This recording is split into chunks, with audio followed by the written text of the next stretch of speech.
नमस्कार। मैं वसंत रावल ज्योतिष विद्या ज्ञान चैनल के अंदर आज मैं आपको बताने आया हूं कन्या लग्न वाले व्यक्तियों का उम्र के कौन से वर्ष में भाग्योदय होता है।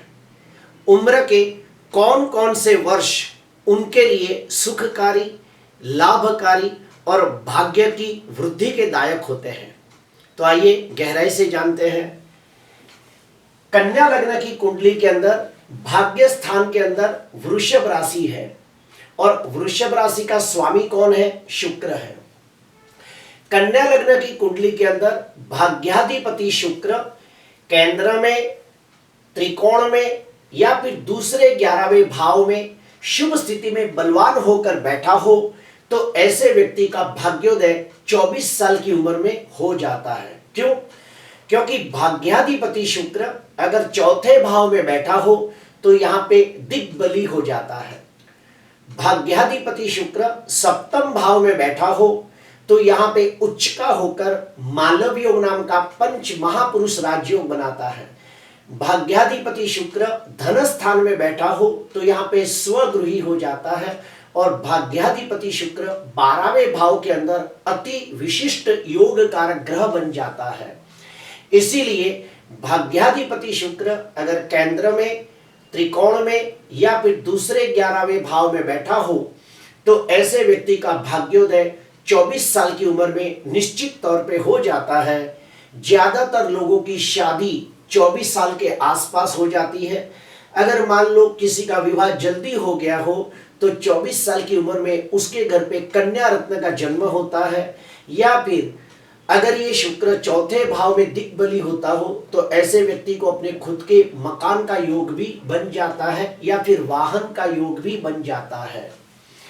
अभी इसके ठीक विपरीत जाते हैं कि मान लो भाग्याधिपति शुक्र नीच राशि में निर्बल हो तो भाग्याधिपति शुक्र अगर छठवें या 8वें या 12वें भाव के अंदर पाप ग्रहों से दृष्ट या पाप ग्रहों से पीड़ित होकर बैठा हो तो भाग्याधिपति शुक्र राहु के साथ लंपट योग नाम का अशुभ योग बनाकर अगर जो 6वें या 8वें भाव में बैठा हो तो फिर ऐसे व्यक्ति का भाग्योदय 24 साल की उम्र में नहीं होता। तो हमें और एक स्टेप अंदर जाना होता है और हमें देखना होता है कि कन्या लग्न की कुंडली के अंदर लग्नाधिपति बुध की स्थिति कैसी है।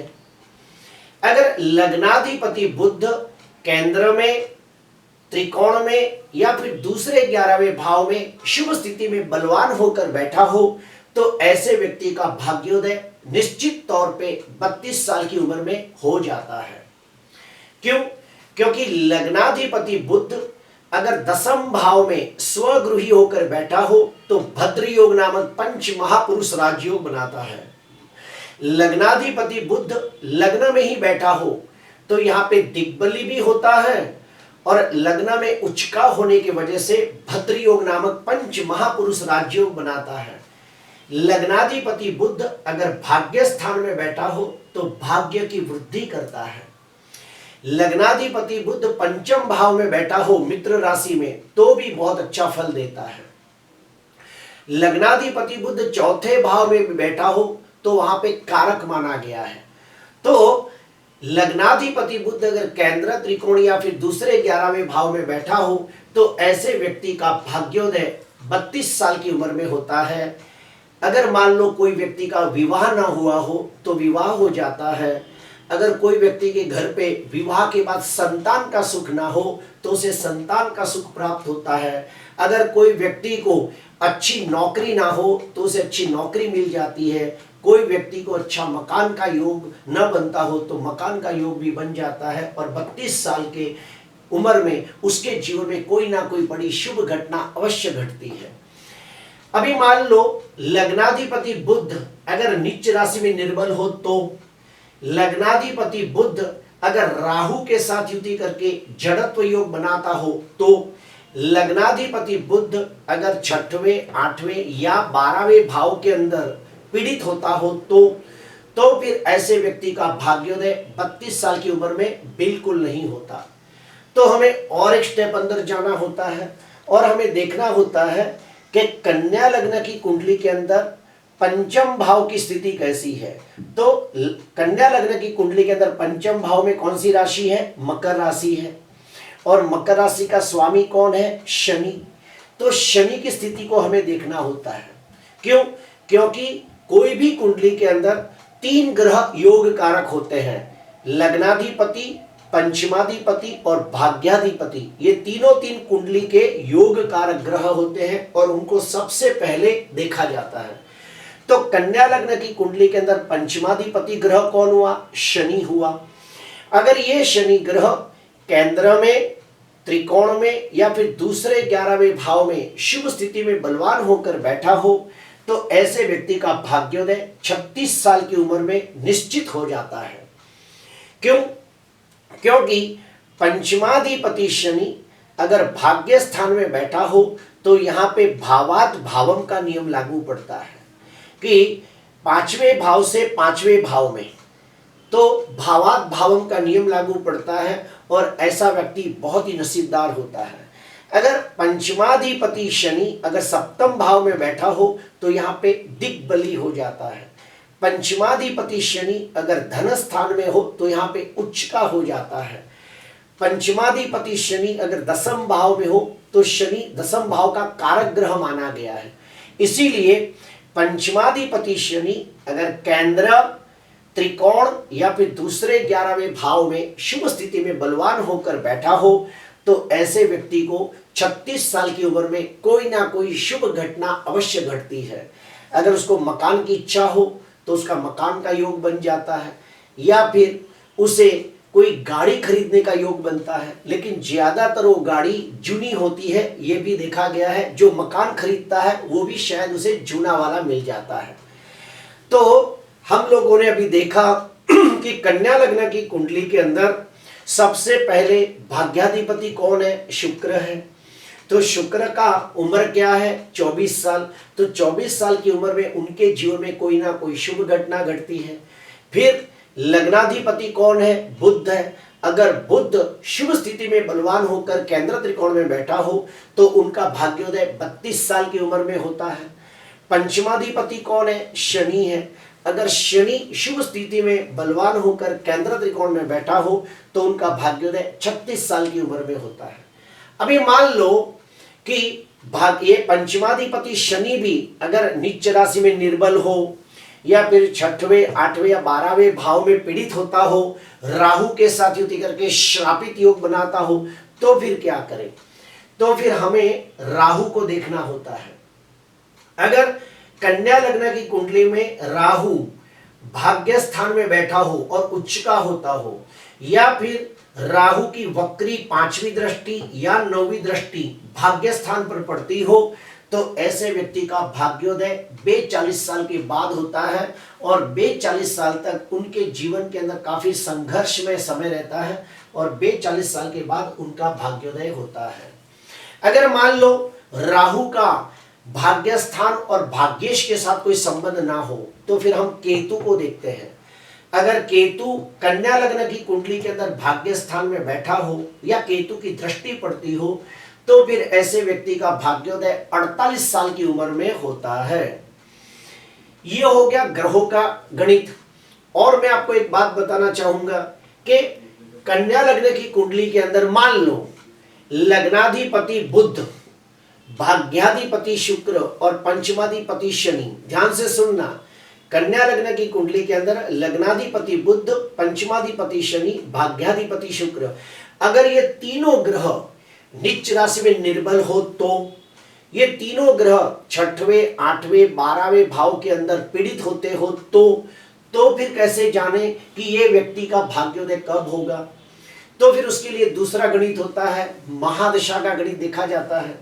अगर एग्जाम्पल के साथ समझाऊंगा कि कन्या लग्न की कुंडली के अंदर लग्नाधिपति बुध की महादशा के अंदर भाग्याधिपति शुक्र की अंतर्दशा आए और उसके अंदर पंचमाधिपति शनि की प्रत्युंतर दशा आए तो वो जो समय होता है वो भाग्योदय के समान होता है।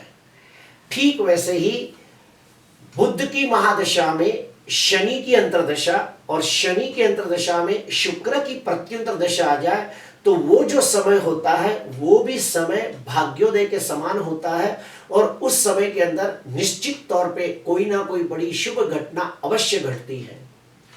वैसे ही दूसरा बताता हूं कि भाग्याधिपति शुक्र की महादशा के अंदर बुध की अंतर्दशा हो और बुध की अंतर्दशा में शनि की प्रत्युंतर दशा आ जाए तो वो जो समय होता है वो भी बहुत ही अच्छा समय होता है, भाग्योदय के समान होता है और वो समय के अंदर भी कोई ना कोई बड़ी शुभ घटना अवश्य घटती है। ठीक वैसे ही भाग्याधिपति शुक्र की महादशा के अंदर शनि की अंतर्दशा और शनि की अंतर्दशा के अंदर बुध की प्रत्युंतर दशा हो तो वो जो 1 साल या 1.5 साल का समय आता है वो भी भाग्योदय के समान होता है और उसके अंदर कोई ना कोई शुभ घटना अवश्य घटती है। जैसे कि विवाह ना हुआ हो तो विवाह हो जाता है, मकान का सुख ना हो तो मकान का सुख प्राप्त हो जाता है, अच्छी नौकरी ना हो तो अच्छी नौकरी मिल जाती है, संतान का सुख ना हो तो संतान का सुख प्राप्त हो जाता है। वैसे ही एक आखिरी है वो भी बता देता हूं कि पंचमाधिपति शनि की महादशा के अंदर लग्नेश बुध की अंतर्दशा और उसके अंदर शुक्र की प्रत्युंतर दशा आ जाए तो वो जो साल होता है वो साल भी भाग्योदय के समान होता है। वैसे ही पंचमेश शनि की महादशा में शुक्र की अंतर्दशा और शुक्र की अंतर्दशा में बुध की प्रत्युंतर दशा आ जाए तो वो भी भाग्योदय के समान होता है। मेरा कहने का भावार्थ ये है कि कन्या लग्न की कुंडली के अंदर लग्नेश बुध, पंचमेश शनि और भाग्येश शुक्र ये तीनों ग्रहों की महादशा, अंतर्दशा, प्रत्युंतर दशा और सूक्ष्म दशा जब एक साथ आ जाती है तो वो जो समय होता है वो भाग्योदय के समान होता है और उस समय के अंदर निश्चित तौर पे कोई ना कोई शुभ घटना अवश्य घटती है। सिर्फ शर्त यह है कि वो ग्रह कुंडली के अंदर शुभ स्थिति में होने चाहिए, बलवान होने चाहिए। अगर वो ग्रह नीच राशि में निर्बल हो, पाप ग्रहों से द्रष्ट हो, पाप ग्रहों से पीड़ित हो या फिर वो तीनों ग्रह यानी कि लग्नेश बुध, पंचमेश शनि, भाग्येश शुक्र, अगर ये ग्रह 6वें, 8वें, 12वें भाव में हो, नीच के हो, पाप ग्रहों से द्रष्ट हो तो फिर उन ग्रहों की महादशा, अंतर्दशा, प्रत्युंतर दशा के अंदर उतना लाभ नहीं होता जितना हम लोग उम्मीद करते हैं। अभी हम लोग जानेंगे कि मान लो कन्या लग्न की कुंडली के अंदर हमें हमारे भाग्य को और बेहतर बनाना हो तो हमें कौन से उपाय करने चाहिए। तो सुनिए, लग्नाधिपति बुध का रत्न पन्ना धारण करना चाहिए, पंचमाधिपति शनि का रत्न नीलम धारण करना चाहिए, भाग्याधिपति शुक्र का रत्न हीरा पहनना चाहिए। पन्ना, नीलम और हीरा ये तीनों तीन रत्न आप पहन सकते हो, लेकिन शर्त यह है कि ये ग्रह नीच राशि में निर्बल नहीं होने चाहिए और 6वें, 8वें, 12वें भाव में नहीं बैठे होने चाहिए तो ही आप ये रत्न धारण कर सकते हो। फिर से कहूंगा, बुध का पन्ना, शनि का नीलम और शुक्र का हीरा ये तीनों तीन रत्न आप तभी धारण कर सकते हो जब ये नीच के न हो और केंद्र त्रिकोण में बैठे हो तो ही ये रत्न धारण करने चाहिए। दूसरा उपाय, हर साल में एक बार आपको किसी विद्वान कर्मकांडी ब्राह्मण के हाथों से नवग्रह शांति यज्ञ करना चाहिए। तीसरा, जो मारक ग्रह है वो मारक ग्रहों का दान पुण्य करना चाहिए। अभी कन्या लग्न की कुंडली के अंदर कौन कौन मारक है, तो सबसे पहला और प्रबल मारक कौन है तो हम देखेंगे मंगल। मंगल तृतीयेश और अष्टमेश होकर कुंडली का प्रबल मारक ग्रह बनता है, तो मंगल का रत्न मूंगा गलती से भी नहीं पहनना चाहिए और मंगल का दान पुण्य करना चाहिए। दूसरे नंबर पे कन्या लग्न की कुंडली के अंदर चंद्र का रत्न भी गलती से भी धारण नहीं करना चाहिए और चंद्र का दान पुण्य करना चाहिए। प्रिय दर्शकों, अगर कन्या लग्न वाले व्यक्तियों को भाग्योदय में और सहायता चाहिए तो उन लोगों को विष्णु भगवान की पूजा आराधना करनी चाहिए, विष्णु सहस्त्र नामावली का पाठ करना चाहिए, शनिवार के दिन हनुमान चालीसा का पाठ करना चाहिए, भाग्याधिपति शुक्र है तो महालक्ष्मी का अनुष्ठान करना चाहिए। ये सारे अनुष्ठान करने से भी लाभ होता है। यानी कि विष्णु की पूजा, हनुमान चालीसा का पाठ, महालक्ष्मी की पूजा, ये सब करने से भी लाभ होता है। प्रिय दर्शकों, आज के लिए बस इतना ही। आपको अच्छा लगा हो तो जरूर लाइक करना, सब्सक्राइब करना। नमस्कार।